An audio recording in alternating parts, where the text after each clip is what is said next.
infrastructure, the local restaurants, local pizza shops, all the local little places will start making more money, generating more income, obviously paying more taxes.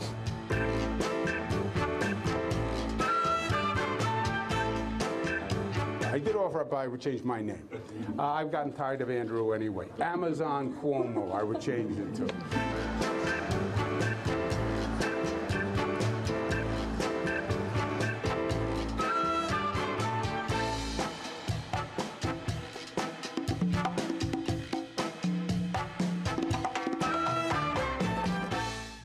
And for more on this, independent retail analyst Richard Hyman joins us now from London. Welcome to the program. So the fact that Amazon feels the need to have no less than 3 HQs really is a sign that it's taking over much of the retail space around the world. I'm wondering, what more can we expect from Amazon going into the future?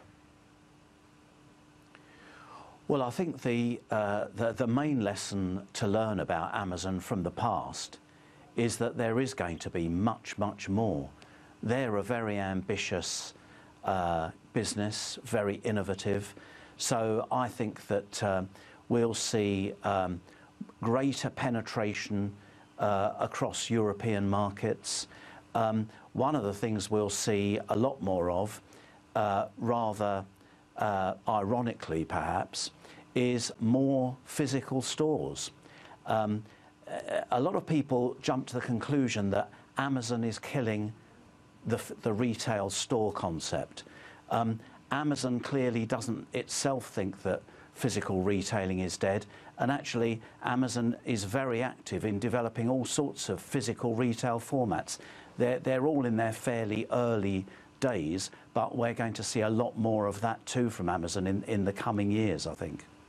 Yes, and perhaps one sign of that is the fact that it bought Whole Foods, which is solidly a bricks and mortar concept, isn't it? But I'd like to ask about Amazon's prospects, because while it does seem that the company can do no wrong right now, every giant has a weakness. I'm wondering, what do you think are Amazon's challenges? Well, you know, picking up on what I was just saying, what is interesting is that Amazon clearly believes that in order to fulfill its ambitions in retail, it can't just rely on online alone. It does need the physical dimension too. And actually that is where it's clearly weak. It's not very good at physical retailing. That's part of the reason why they bought Whole Foods, but it's also very clear. It's very interesting looking at their various store formats, their experimental store formats. Frankly, they're not very good.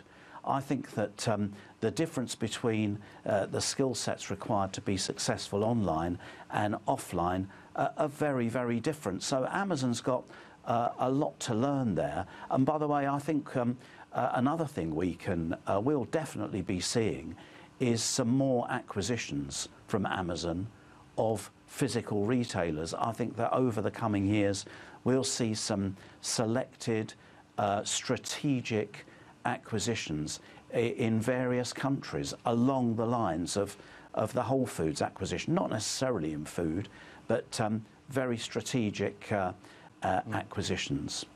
Interesting. Richard, if you wouldn't mind sticking around, I'd like to continue this discussion, because over in the UK, pop-up retailers have been enjoying a boom, particularly over the Christmas shopping period. With traditional retail businesses going bust in recent months, these temporary stores are literally popping up in their place. And with plenty of retail space now available, some analysts say pop-ups are becoming the new normal. Catherine Drew has the story. These entrepreneurs are waiting for their first customers of the day. Janet's List began online, connecting consumers with businesses run by women of different ethnic minorities in the UK. And this is the first high street store the company has opened to sell those brands. Pop-up shops are so important for businesses like that is because access to funding is a real issue. And so what a pop-up does, it offers you the opportunity to take that risk, to try something new with not as much capital as, for example, it would cost to have a shop. Christmas holidays come. After launching her baby milestone cards business online last year, Deborah Ajaja is meeting customers face-to-face for the first time. What attracted me to this pop-up was, I think, the ease of actually getting into a retail space. I have previously tried to get into, some of the large retailers and found it quite challenging as a new entrepreneur, as someone who hadn't done it before. This is not the only pop-up on this street in East London. An ethical fashion store has popped up next door, alongside empty storefronts now typical of the UK's high streets. Start-up brands are using pop-up retail as a way of getting established at a lower cost. However, brands that are already household names are employing pop-up as a way of connecting with younger consumers, often offering experiences that promote their products.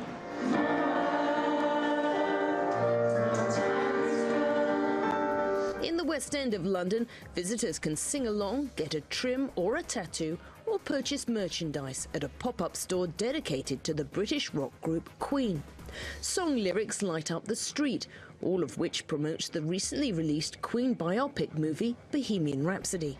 Retail analyst Patrick O'Brien says the temporary pop-ups are set to become a permanent fixture. I think that's definitely here to stay, and I think it does have the benefit of making High Street more exciting if you can engineer it so that the pop-ups that you're entertaining are from known brands that will bring in footfall to your High Street, rather than just places that discount outlets can use for a few weeks. I think that's a really good match. Back at Janet's List, emerging brands hope face-to-face and online sales could one day lead to their pop-up store becoming permanent.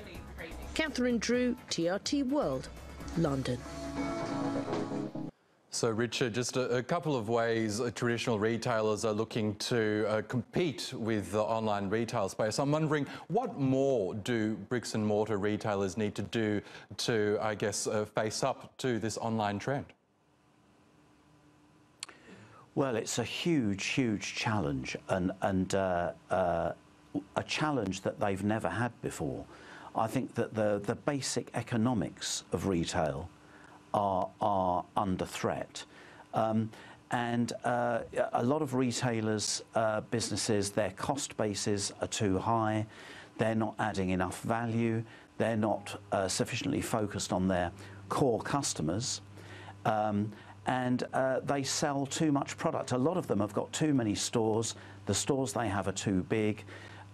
They carry too many product options. In other words, they don't understand clearly enough what choice really means for their core customers.